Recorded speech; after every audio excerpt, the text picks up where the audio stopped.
So after some heat gunning, this is still quite a lot of little stringing that we have to clean up. Here's what I'm thinking. I've been printing this at 0.1mm quality. I'm gonna bring it back to 0.2 quality. The bottom layers are fine, but the top layers, the color change and going towards the metallic red in this one, it does tend to be the parts where we actually do get stringing. The bottom black parts has very little amount of stringing there, okay? And then the third thing is, I'm also gonna just change up the design a little bit just because this color should be kind of a lighter shade glass, or maybe just completely black, I think. And also the Saturn one, I don't really like that, so we're gonna just make that completely hollow. Starting from version 1 to version 2 is already a bit of an improvement. Version 3 was much better, and version 4 it's looking even better. The main thing here is we used to have that, we don't have that anymore, and this is just from increasing the bed pressure to around 75 for PLA+. Barely any stringing left because we switched to 0.2mm quality. Much better. Done with the black pieces. Printing on 0.2mm quality. This worked out pretty well.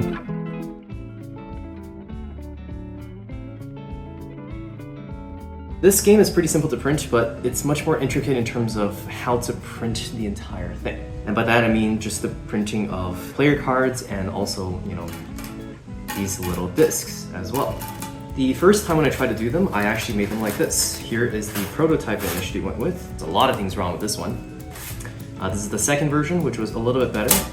And then 3 and 4 you can arguably kind of use, but as you can tell, there's just a little bit of printing error on that one still. Third most recent one was kind of one of the better attempts. This design I actually kind of liked in the originals more than the final ones, but I can always go back and just kind of change them up a little bit. So to present this properly, I think what we're going to do is I'm going to show you kind of what I did initially from all of these pieces and then show you how the final products came out to be. These are not perfect, I'll say that myself right now. I am not an expert at 3D printing. These are just kind of my best attempts at making this one, seeing as how my significant other and I probably won't be playing Azul too often. 2 of these cards and the way that things are right now is probably going to be more than enough. Yeah, this is the game of Azul. Let's start from the very beginning. So starting from the very beginning, we have version 1. Version 1 was not good in any regard. The symbols I chose to make did not show as well as I think they could have. So this was kind of the main reason I had to do more than one prototype. Here is version 1 of Azul, and you can see that the print bed in itself lost a lot of adhesion around this corner here. And this part you'll notice is kind of raised, and that is because the print bed adhesion at this very particular corner, for some reason for my printer, does not seem to stick very well. This design is slightly too small to actually print well. And also this one kind of looks ugly. A lot of stringing here. The string issue I kind of did not fix in its entirety. There's still quite a lot of stringing even in the final products, but I will say that it kind of got much better. Moving on, we have version number 2. Version number 2, it's kind of hard to see what I did here, but I changed up some of these symbols to make it look a little bit better.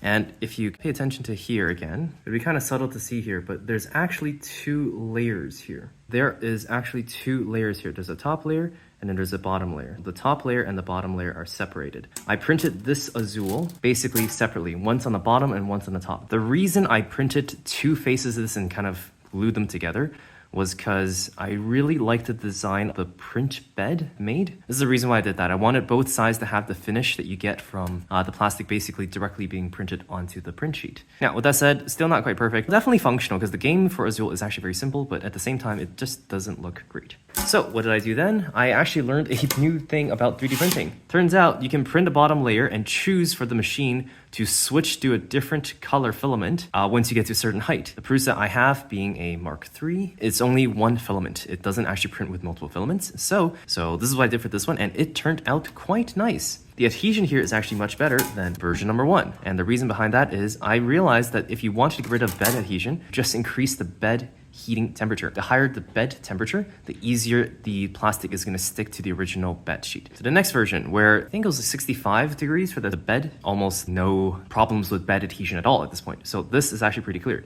A lot of stringing at the top because I also made the top layers filament settings also a little bit high. I think that was what's caught the stringing there. Learning from that mistake, I then went and proceeded to print the next version. This is kind of the final version we'll be using. It is very, very good. You can kind of tell if you looked really carefully. There's still a little bit of stringing here and there, but to be honest, in terms of just a regular game of Azul for casual players, it's not really gonna make too much of a difference. One thing that I liked on the previous design was that I kept the Azul in this format as opposed to making it completely black. If I had to make another version, a final product of it, I probably would go with this version, this design over this design. But like I said, the stringiness on this one is quite pronounced. You just can't see it on the camera very well. Whereas the stringing on this one is almost non-existent. It is prettier on this one, but this one feels much more clean, I guess, as a print. Here is the final version of it. Basically same thing, but just printed this time in gold. So this is kind of the final product for Azul. After I finished printing these ones, I finished printing the coasters as well. The coasters are very important to Azul just because they are part of the game. These are the ones that carry the different types of chips on there. I did a very spiral design inspired by the original design. I kind of just did a little bit of layering differences so I can actually apply different colors to these. This came out looking pretty good. At the bottom, we did Prusa Galaxy Black, and then I did a quick layer of the red. 4mm higher, I switched back to white, and then for the final top layer here, I did a red one again. So bottom layer, a little bit higher to the next layer, a little bit higher to this layer, and a little bit higher to this layer, meant that I could actually do quite a lot of colors. And this all came out of a Prusa Mark III, which, like I said, is only a single filament printer. I'm really happy how the coasters went. And unfortunately, after the coasters were made, I had that entire incident I'm not really still ready to talk about. And then this project went on hold for basically 2 to 3 months. After that, I was feeling much better. I decided to continue with the project. And that is when I finished printing all the different pieces you actually use for Azul. So first things first, the worst piece I've made is this thing here. This is meant to be the star piece. It's meant to go in here. These pieces kind of fit in like this. There's a little bit of give, but they kind of stay. This looks kind of ugly, but in some way or other, it does kind of look like it just is a very technologically advanced star symbol. So that's the symbol I came up with this one. These are the black ones, and let's see if I can show this a bit more camera. This actually has a lot of string that I couldn't actually fix.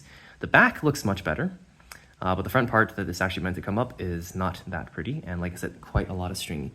These go right over here to these ones, and that is how they're supposed to stay.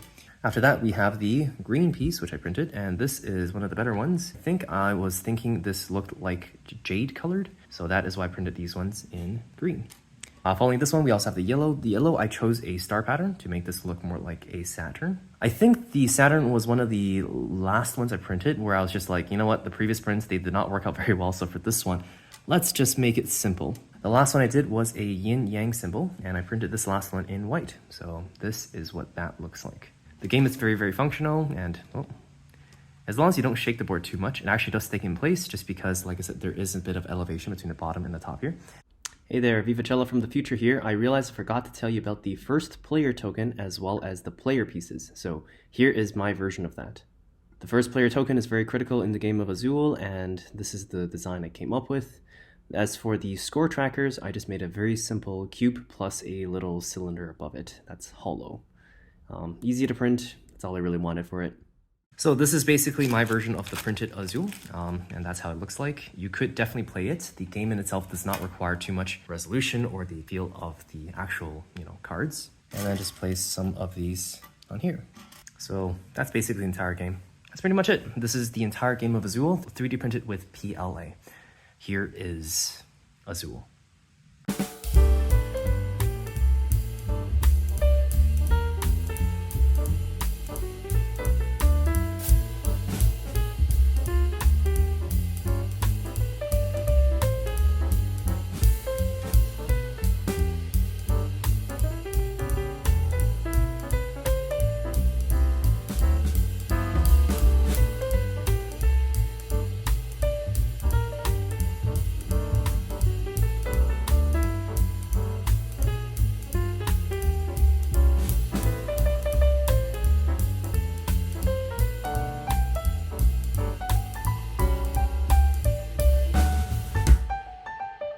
Oh, and one last piece of announcement. I have made the decision to basically upload all of these board games onto Prusa Printables. So find it in the link description below, all of the files for Secret Hitler, Settlers Baton, Bubble Tea, Monopoly, Azul, as well as Zombie Dice.